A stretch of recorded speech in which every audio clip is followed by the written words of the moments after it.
Saudações, você que acompanha o Ciências e Ação, é o terceiro episódio que vamos prosseguir com a convidada assim super genial, a Rafaela, ou Rafa também, né? Ela prefere de qualquer forma, né? Não doutora, não pós-doutora, não quero.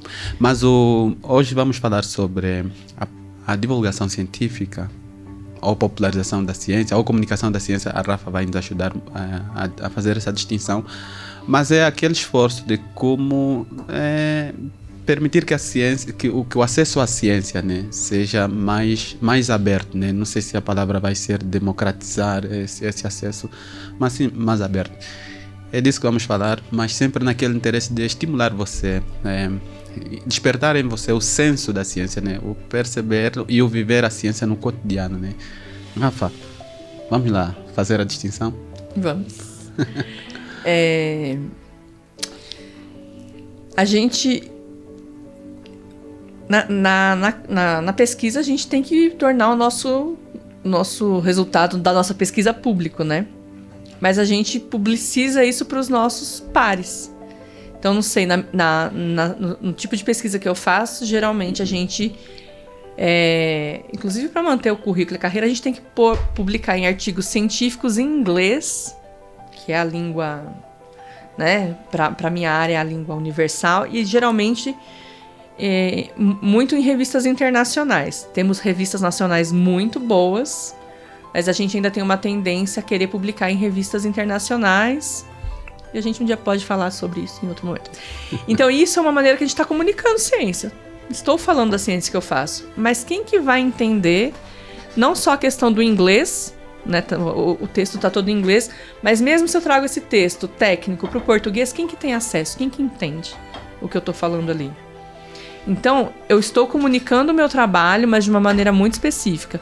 Então, em eventos científicos, né, em congressos, em simpósios, em dar uma palestra para um público específico, eu estou fazendo comunicação científica. Então, publicar um artigo, ir num congresso, apresentar um pôster. Então, isso pode ser, de uma maneira geral, a gente pode chamar isso de comunicação científica. E assim, a gente pode se apegar a essas definições, né? Então, é o que mais ou menos a gente vê por aí. Divulgação científica, eu vou fazer a minha divulgação e aí eu posso fazer em vários meios. A gente está aqui num podcast, a gente pode fazer para um jornal escrito, para uma rádio, para televisão, em forma de texto. A gente tem várias revistas, né? Não sei se ainda tem, mas eu cresci sempre juntando moedinha para comprar Super Interessante, Ciência Hoje. Então a gente tem esses acessos com uma linguagem mais palatável da ciência, né? A gente tira os jargões. E às vezes é meio complicado, assim, principalmente quando é área de saúde, a gente tem aqueles títulos que chamam, você vai lá e lê a matéria e não é nada sobre aquilo. Então a gente tem uma divulgação científica que a gente vai tentar divulgar, espalhar a nossa ciência de várias maneiras, por vários caminhos. Hoje a gente tem a internet para as pessoas saberem o que está sendo feito, né? Eu estou vivendo uma pandemia, eu quero saber o que está acontecendo. Surgiu uma doença nova, eu quero entender um pouco mais sobre essa doença. Enfim. E quando a gente acho que fala de popularização da ciência, não é uma questão... aí vem aquilo, acho que me lembrou o que você falou, né? O cientista ali do alto da sua torre de marfim, despejando todo o seu conhecimento para os outros pobres mortais. A popularização, não. Eu quero que as pessoas se apropriem desse conhecimento. E elas peguem esse conhecimento para elas e elas façam uso desse conhecimento. Eu quero que haja uma não tem essa questão do cientista ser o ativo e a população ser o passivo. Ela tem que ser ativa. Produtor e consumidora desse conhecimento. Então, para a gente popularizar a ciência, a gente tem que fazer com que as pessoas se apropriem desse conhecimento. Então, por exemplo, quando eu vou para o mato fazer uma coleta, dificilmente eu vou entrar no meio da floresta amazônica sozinho. Então, sempre a gente vai com o que a gente chama de mateiro ou guia. Então, é uma pessoa que, na maioria das vezes, as que eu conheci, não tinha mais do que o ensino fundamental ou médio, só que o conhecimento daquela pessoa naquela região, ela sabia cada planta, cada pegada de cada bicho, onde ia estar tal inseto, o som. Então a gente estava no meio da mata em Roraima e veio assim, cateto, é um porco selvagem, e se ele vem em bando, ele é perigoso, não é legal você encontrar com um bando de cateto. E aí, o que você faz? Você só desvia dele, que ele não vai vir te atacar. Mas se você estiver no caminho dele, não é legal. Então a gente estava lá, andando tranquilamente, de repente o nosso guia, ele fala, ó, vamos pra cá. Ele ouviu o bando de cateto passando. A gente não ouviu nada. E aí ele falou, ó, vamos pra cá. Aí a gente foi para um outro lado e passou todo um monte de cateto lá na trilha que a gente estava. Então, essa pessoa, ela pode não ter um diploma, não ter feito um doutorado, mas ela tem um conhecimento ali que ela utiliza para a vida dela, prática. Então, por que esse conhecimento que a gente produz na universidade, a gente não pode colocar ele na mão das pessoas para que as pessoas façam uso ativo desse conhecimento? Por que ela tem que vir até mim para eu explicar para ela, para eu falar sobre ela, sobre esse conhecimento? Então, eu acho que quando a gente fala de popularizar a ciência, a gente levar ferramentas para que esse grupo se aproprie. Então, eu vou trabalhar numa região com uma população ribeirinha e eu gero conhecimento ali, eu vou chegar lá e eu posso contar para eles, compartilhar o meu conhecimento, o que eu descobri, e falar como é que vocês podem utilizar isso, né? E para a cidade também, a gente pode fazer isso para as áreas urbanas, mas é complicado, é difícil. A gente se treina, a gente falou isso no episódio anterior, daquela coisa do específico da ciência, né? Então a gente está tão envolto nesse específico, como é que eu vou chegar, né, e popularizar e falar assim, ó, se aproprie desse conhecimento? Então tem que haver uma troca. Eu tenho que conhecer o que aquelas pessoas precisam, não só o que elas precisam, o que elas querem também. Eu tenho que ouvir a população. E assim a gente consegue popularizar a ciência. É uma pesquisa que a gente desenvolveu e está sendo exposta ali na ProEx, né, que é sobre os banheiros. Há uma das frases que a gente encontrou, que é muito curiosa, né, vamos levar um pouco de conhecimento aos pobres. Uma dessas frases, né? Mas existe essa tendência, né, de quem está no pedestal lá no hiperurânio, ter essa dificuldade, né, de como, e acho que a palavra seria essa, né, de se auto-esvaziar, né, esvaziar-se de sua própria condição para poder assim tornar mais acessível, né. Mas uma das dificuldades que presumo na questão da popularização, divulgação, porque eu acho que na comunicação não tanto, é o explorar as diversas linguagens, né, Hoje, que a gente falou também, né, a questão da arte e ciência, né, tem havido essa dificuldade. Primeiro é que nem sempre os artistas são muito próximos a quem faz ciência, né, mas o outro lado é como eu que, por exemplo, estou e devo me ocupar com isso, também devo fazer esse outro papel, né, de levar, né. Sim. Como? Como é difícil. Primeiro, eu acho que a gente tem que entender, não só a gente, mas as agências de fomento também. A gente falou da questão do financiamento da ciência, né, no outro episódio. Eu acho que ciência e arte tinham que andar juntas. Sempre... Eu tive uma professora que falava que, assim, um dos caminhos pra gente popularizar também a ciência é comunicar com a arte. Ciência lida com criatividade. A arte, além de lidar com expressão, também lida com criatividade, né? Então, a ciência não quer falar com a arte porque é um negócio muito subjetivo, e a ciência é um negócio pouco acessível, né? Ou porque não, a arte tem a ver apenas com entreter, né? Entretenimento. Então, assim, tem esse desconhecimento. Então, antes da gente pensar em como a gente vai fazer popularização, a gente tem que entender a gente, cientista, pessoa, e a gente, agências de fomento, órgãos públicos, ministério, enfim. E como é que a gente entende isso? A gente tem que entender que o conhecimento... Por exemplo, eu achei interessante a frase, né? A gente tem que levar conhecimento aos pobres. Eles não têm conhecimento? Pois é. Então, é isso que falta. Eu tenho essa dificuldade de levar... Eu não tô falando que eu não tenho dificuldade, tenho sim. Eu tenho uma dificuldade de levar o conhecimento pro outro, porque eu parto do pressuposto que só eu detenho conhecimento. Mas tem que haver uma troca. Então, se eu quero levar conhecimento para um grupo, eu tenho que conhecer esse grupo. E esse grupo ele tem conhecimento, ele vai me trazer coisas. Então, quando a gente tem essa troca, aí eu vou saber, provavelmente, eu vou ter mais facilidade de saber como que a gente vai trocar os conhecimentos que a gente tem. Então, uma coisa que falta no meio acadêmico é a gente entender que todos têm conhecimentos. Nenhum conhecimento é mais válido que o outro. Então, a gente tem que trocar esse conhecimento. Então, eu tenho muita dificuldade, por exemplo, de como que eu pego minha pesquisa super, super, super específica e vou contar para as pessoas. E aí, aquilo que a gente fala assim, as pessoas, quem que são essas pessoas?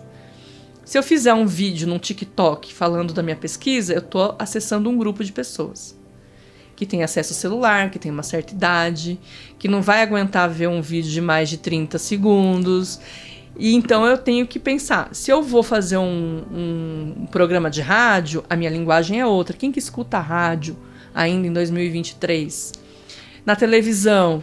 Então a gente tem que pensar para quem que a gente quer falar e o que a gente quer falar. E cada vez mais eu percebo que para eu saber o que eu quero falar para aquele grupo, eu tenho que conhecer aquele grupo. Que é um outro trabalho. Que é um outro trabalho, porque se eu assumo... por exemplo, eu falei pra você, né? Eu adoro falar, eu amo falar. Então, se alguém pedir pra falar, eu falo do que eu faço, mas eu não sei aonde eu vou te acessar. Então, se eu te conheço um pouco mais, eu vou saber o que eu vou falar pra você. Por exemplo, às vezes a gente conhece pessoas assim, a minha tia gosta muito de plantas. Então, quando eu vou falar da minha pesquisa pra ela, da questão do conhecimento que eu tô gerando, eu tento levar para algo que eu sei que ela gosta, para um conhecimento que ela tinha quando ela cresceu lá na roça, na fazenda, no interior. E aí a gente fica conversando horas sobre o que eu faço no laboratório. Então, eu tenho doutorado, pós-doutorado, eu morei fora, mas eu fico horas falando com a minha tia sobre ciência. Mas eu sei como acessar ela, eu sei o conhecimento que ela tem. E aí a gente faz essa troca. Isso é muito trabalhoso. Então, uma coisa que eu penso hoje em dia... Penso assim, que a gente vai conversando, né? Não tem evidência nenhuma. Isso são coisas da minha vivência. Como eu falo, ciência é colaborativo. Então, não vou conseguir, eu, Rafaela, criar... Eu faço divulgação porque eu gosto do que eu faço. Adoro falar do que eu faço. Que bom. Então, eu acho que um perfil de quem faz divulgação hoje em dia é quem gosta de falar do que faz. E se preocupa com isso. Mas não que a gente esteja preparado. Então, eu acredito que a gente tenha que caminhar para que a gente trabalhe com grupos associados para fazer essa divulgação e popularização da ciência. Em outras palavras, a ciência precisa estar onde as pessoas estão. Sim. Né? Mas eu vou, não sei se é um desafio, mas olhar para uma que eu acho que hoje é uma grande barreira, né? Uhum. Que são os espaços de fé.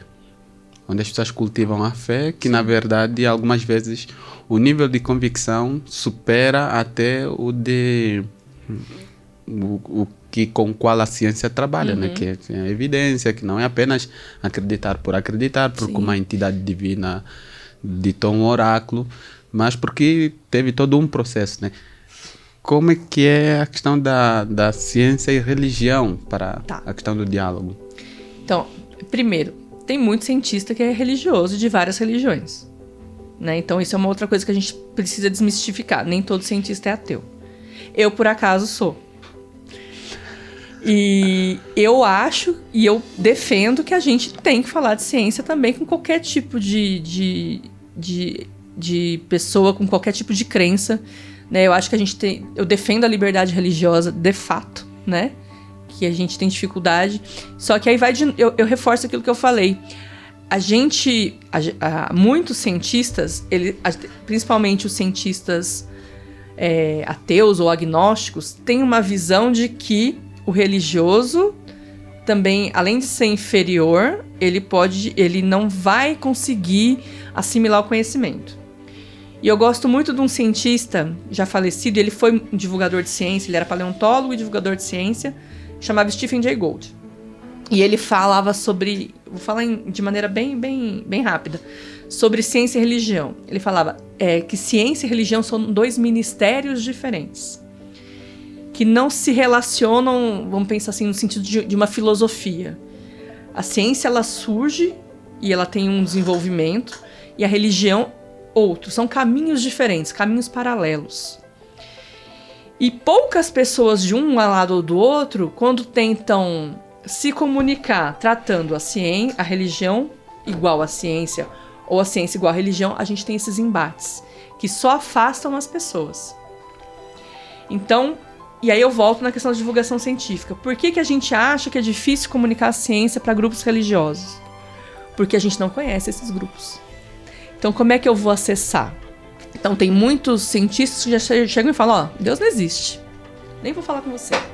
Ponto. Eu não posso provar que Deus não existe. Eu não tenho como provar que Deus não existe. Nenhum cientista pode provar que Deus não existe. Da mesma maneira que que a religião não prova que Deus existe. Seguindo o método científico. Eu tenho que acreditar. E a gente acredita nessas entidades de maneiras diferentes. E a gente tem aí a questão da diversidade religiosa. E as próprias religiões têm esses conflitos. Então, eu, como cientista, Rafaela, eu não vejo... Eu não tenho preconceito para falar de ciência com pessoa de nenhuma religião. Inclusive, eu tenho curiosidades, né? As religiões trazem história, trazem cultura. Então, eu tenho vontade de ter o conhecimento dessas pessoas, né? Da cultura, do que isso traz para a vida delas.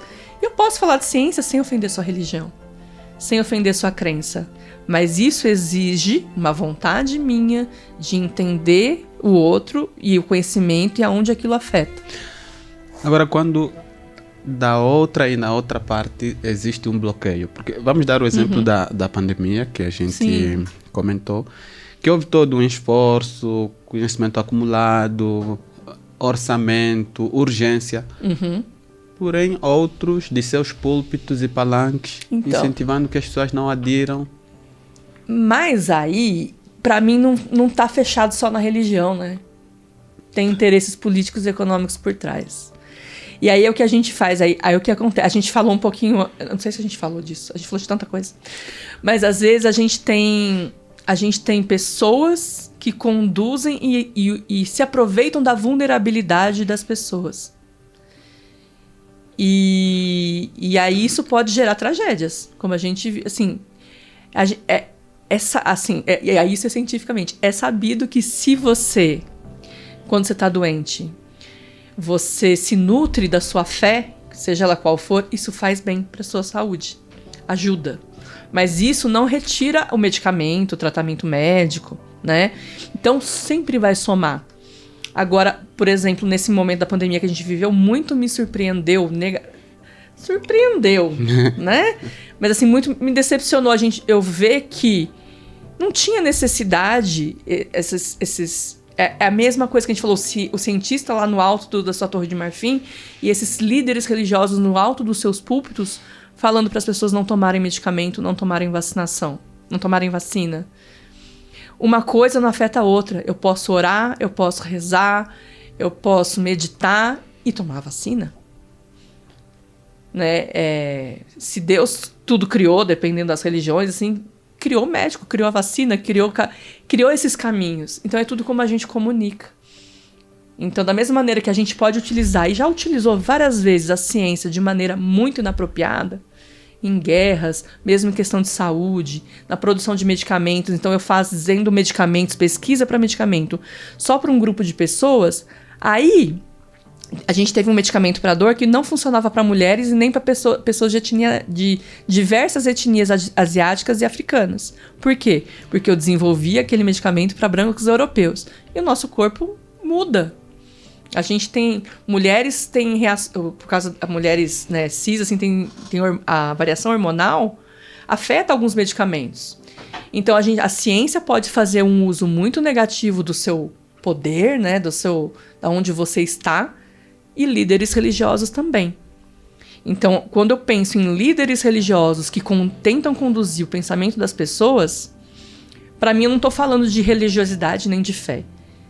É interesses de outras pessoas. Mas eu consigo comunicar, falar de ciência, falar do que eu conheço, do que eu produzo, com qualquer pessoa, sem ofender a fé de ninguém, o Deus, a deusa de ninguém.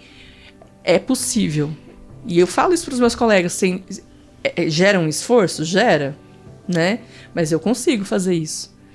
Ciência e publicidade. Publicidade não é coisa barata. É muito cara e também exige criatividade. É possível. E em pouco espaço de tempo, né? A ciência, como se diz, né? Ela tem e respeita um tempo necessário, né? E hoje não bastasse a questão de tudo ter se tornado noticioso, né? Quer dizer, precisa ser sempre novo. E tem a questão da propaganda, né? Que precisa inovar. Eu sempre brincava assim que a gente precisa aprender a vender o peixe da gente, né? Eu vender o meu mosquito, no caso. Então eu acho que faz falta, assim, a gente ter uma troca, pensar nesses caminhos, assim, também pra gente falar do que a gente faz. Mas é difícil acessar a publicidade, por exemplo, se você não vai ter muito dinheiro e muito recurso. Como que eu vou conseguir fazer publicidade da minha pesquisa se a minha pesquisa não vai gerar nada de imediato, né? Então, eu acho que seria algo...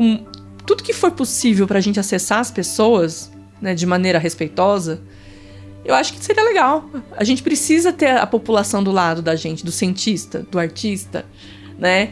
Mas a gente não... A gente mesmo se diminui. Como eu falei no outro episódio dos meus alunos, às vezes eles falavam assim... Ai, mas o que eu faço não é importante, eu não estudo câncer. Então, a pessoa já coloca o seu trabalho pra baixo, né? Ah, eu sou artista. É como se fosse algo menor. Tá, eu não tô ganhando dinheiro nenhum, mas eu sou cientista, eu realizei meu sonho. Eu sou uma mulher branca, mas eu sempre fui pobre e eu nunca imaginei que eu fosse ser cientista. Meu maior sonho da minha vida era ser bióloga. E eu não tinha dinheiro pra estudar numa faculdade paga. Eu tinha que entrar numa faculdade pública. E eu não tinha dinheiro pra estudar numa escola boa. Então, assim, eu realizei meu sonho. Então, eu sou cientista, mas pra que serve o seu bicho? Porque ele é lindo, maravilhoso. Não, aí eu sei, né, falar. Né? Eu acho que foi uma obrigação minha falar pra que serve a minha pesquisa. Então, se a gente pudesse fazer uso de recursos de publicidade, de jornalismo, e por isso que eu falo, a gente tem que, nesse sentido a gente tem que trabalhar com grupos que queiram pesquisar divulgação científica. Tem grupos que estão surgindo, mas se já tem pouco recurso para a ciência aplicada, imagina para esses grupos que estão querendo entender como que a gente vai comunicar ciência para os diversos grupos de pessoas, inclusive comunidades, né, muito religiosas, muito simples. Então a gente precisa incentivar o crescimento desses grupos de pesquisa, que é um tipo de pesquisa séria também, não é porque tá pesquisando como que eu vou falar de ciência para... É muito importante. Mas tem a relação com a nova função social, né? Um novo, não sei se digo novo cargo, sei lá, que é os influenciadores, né? Que são pessoas muito criativas que têm um mar de seguidores, que algumas das vezes também nem sempre o que divulgam é tão sério, né? Se vou usar as devidas aspas, né? Porque sabe-se que muito golpe está a acontecer neste universo. Falta, né, muita responsabilidade, né? E justamente, eu queria entrar nessa palavra responsabilidade, né? Como é que a gente pode divulgar sem esvaziar, mas com muita responsabilidade? O que eu bato sempre eu bato sempre na mesma tecla. A gente tem que trabalhar em colaboração. Então eu não posso querer falar sobre tudo. Então eu acho super legal que a gente tenha esse novo nicho, novos nichos de comunicação, mas a gente precisa ter responsabilidade. Então eu já vi divulgador de ciência muito bom, que fala de um tema, ele fala de alguns temas super legais. Aí ele veio e quis falar da genética. A pessoa trabalha com bicho, planta. Aí a pessoa quer falar assim, faz um videocast falando da genética da homossexualidade. Cara, não. E assim, aí você pega assim, várias pessoas falaram, não, você não... Então, chama alguém, colabora, troca. Vamos... Então, tem grupos muito sérios que estão trabalhando, contratando roteiristas, tudo. Mas tem... Então, a gente tem que trabalhar em colaboração. E tem que criar, que nem eu falei assim, da mesma maneira que a gente tem que criar um nicho de pesquisa que auxilie a gente a se comunicar com todos os grupos, se isso vai virar um negócio, a gente também que tem... Esse grupo tem que ter uma compreensão de, sim, eu tenho que contratar pessoas capazes de fazer essas pesquisas, de fazer esses roteiros, de fazer esse fact-check, né? Checar as informações. Então, tem alguns grupos que eu acompanho, assim, que parece que fazem isso muito bem feito. Então, acho que tem aquele... um canal que eu sei que eles fazem isso, porque eu conheço 2 pessoas que trabalham lá. Que é o Meteoro Brasil. Eles começaram, acho que, falando de política. Aí começou falando de ciências. Mas não são eles que fazem os textos de ciências, são cientistas. Eles têm roteiristas especializados naquilo. Então, se você quer abranger, se você quer pegar mais público, você quer conseguir mais seguidores, não sei o quê, você tem que trazer uma equipe que vá trabalhar seriamente. Para isso, você tem que ter recurso, né? Então, não adianta você querer dominar o mundo, lucrar muito, não ter uma equipe ali que vá fazer uma pesquisa séria, não vá contratar pessoas capazes de te ajudar na construção desse conhecimento. E a gente tem muito disso ainda, né? Esse assunto é da moda, vou lá e vou falar. Não dá. Tem que ter responsabilidade. E mesmo na ciência, a questão do modismo não pega muito, né? Porque tem que focar. Mas na época do coronavírus teve, né? Todo mundo tava falando de coronavírus. Todo mundo está falando. É uma pena que a gente não falou assim de forma detida sobre a questão do negacionismo, né? Não sei se a gente pode aproveitar esse momento, já que em relação à própria divulgação, popularização, tem outra barreira que é o negacionismo, né? Que não sei se a questão das religiões também entraria nessa... Acho que ajudou demais. O negacionismo, né? Porque... Sim. É a questão da responsabilidade mesmo, né? Você confia em pessoas, né? Então eu vejo um vídeo da pessoa que eu confio no que ela tá falando, eu quero ouvir o que ela vai falar, né? Eu quero aquela mensagem que ela vai me mandar. E aí, quando você começa... Aí é que eu falo da questão da responsabilidade. Se eu mandar alguma coisa para algumas pessoas da minha família, eu posso mandar qualquer coisa, eles vão acreditar no que a Rafaela falou. E aí o que aconteceu? A gente tá num momento que a gente tá naquela transição de... A internet ainda ela é meio terra sem lei, né? Então eu consigo falar o que eu quiser para quem eu quiser, e aí é difícil você desfalar isso. E aí, e aí o negacionismo vem... As pessoas elas estão negando um conhecimento, uma informação, em detrimento de outra. E aí a gente volta na questão da apropriação do conhecimento, da apropriação da ciência, da popularização da ciência. Como que essas pessoas que foram abraçadas pelo negacionismo, elas vão conseguir ver que aquela informação, aquilo que chegou até elas, não procede? Elas não têm as ferramentas para isso. E assim, até onde a gente sabe, você reverter isso é praticamente impossível. E quando a gente fala dessa onda de negacionismo, a gente não está falando de pessoas de uma classe social só. A gente tem pessoas de classes sociais altíssimas que abraçaram o negacionismo. Justamente porque o conhecimento, você ter dinheiro, por exemplo, você ter status, classe social, não quer dizer que você se apropriou desse conhecimento, que você, né? Então você tem pessoas, as pessoas veem assim, grandes influencers, figuras da mídia, até das artes, da música, falando coisas que não fazem sentido. E isso valida as outras pessoas que admiram essas pessoas, e a gente entra numa bola de neve. E o que a gente faz hoje em dia é contenção de danos. Porque é muito difícil a gente reverter. Porque o que a gente chama o que eu chamo de negacionismo para aquela pessoa é um conhecimento válido, ela teve acesso àquela informação e aquilo é a verdade. Que é muito, não é inseparável com a desinformação, né? Que é uma forma bem estratégica que é montada para distorcer. É uma amálgama de... Distorcer a... Por isso que é muito difícil a gente reverter isso. Mas então isso não entra em choque com a questão da própria divulgação, porque Entra. É como essa divulgação é feita. E por quem ela é feita. E o pior é que algumas vezes as desinformações chegam mais rápidas. Chegam muito mais rápido. Porque aí entra aquilo que a gente falou de novo. Entra recurso de publicidade, de marketing.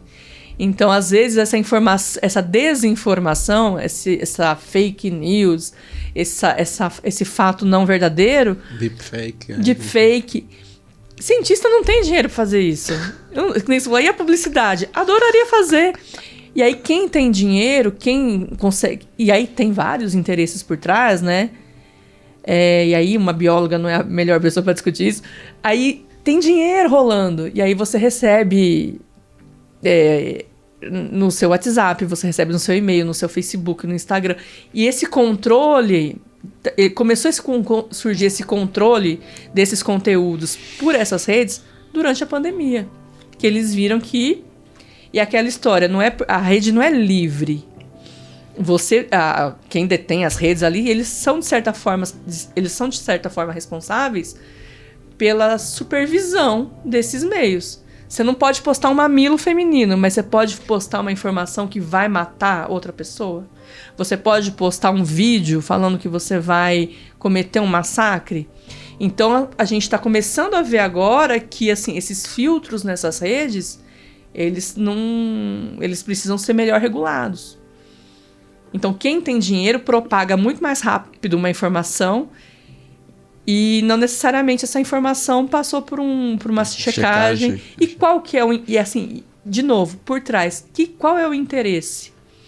Né? O interesse é informar, causar pânico, colocar o preço de uma máscara que era R$7 a R$90, um medicamento que você pagava R$2 a R$30. Como é que funciona isso? Né? Quais são os interesses por trás de você criar essa desinformação? Né? Tem interesses políticos, tem interesses econômicos. Gerar caos. O que isso vai trazer de benefício? E aí, de novo, da mesma maneira que a gente não tem investimento para fazer pesquisa, investimento suficiente, nem para formar pessoas, e isso a gente nem falou sobre isso, mas de absorver essas pessoas, de contratar esses doutores, esses mestres, a gente não tem dinheiro para fazer divulgação científica. A gente não tem dinheiro para fazer publicidade, marketing. Mas para emendas tem. Pois é. Muito grato. Eu que agradeço. Demais. Foi fundamental este percurso que a gente teve da ciência e ação, termos falado sobre a participação da mulher na ciência, depois sobre os desafios da própria pesquisa e agora sobre a divulgação da ciência, né?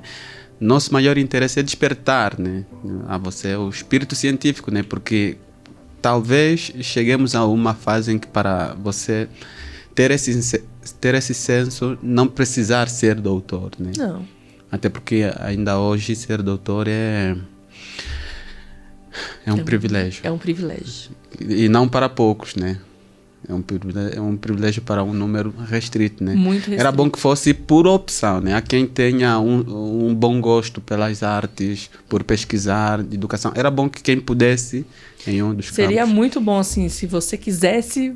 A gente fala assim, você pode ser o que você quiser.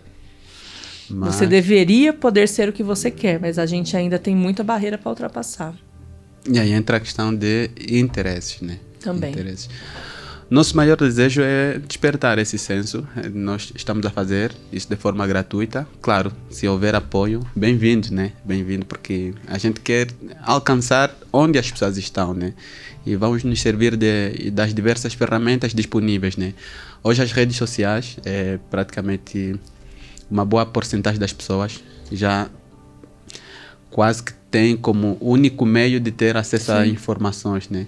E quase que a mídia tradicional é colocada em xeque, o que na verdade não é tão bem assim, né? Porque no caso de quem está no mundo da comunicação sabe que ainda a boa informação está na mídia tradicional. Sim, isso é irrefutável. É mais filtrada, né? Mais fácil de a gente... A internet ela é muito boa, mas ela é difícil filtrar, né? Porque tudo é muito rápido. Tudo é muito rápido. Muito obrigado mais uma vez. Eu que agradeço.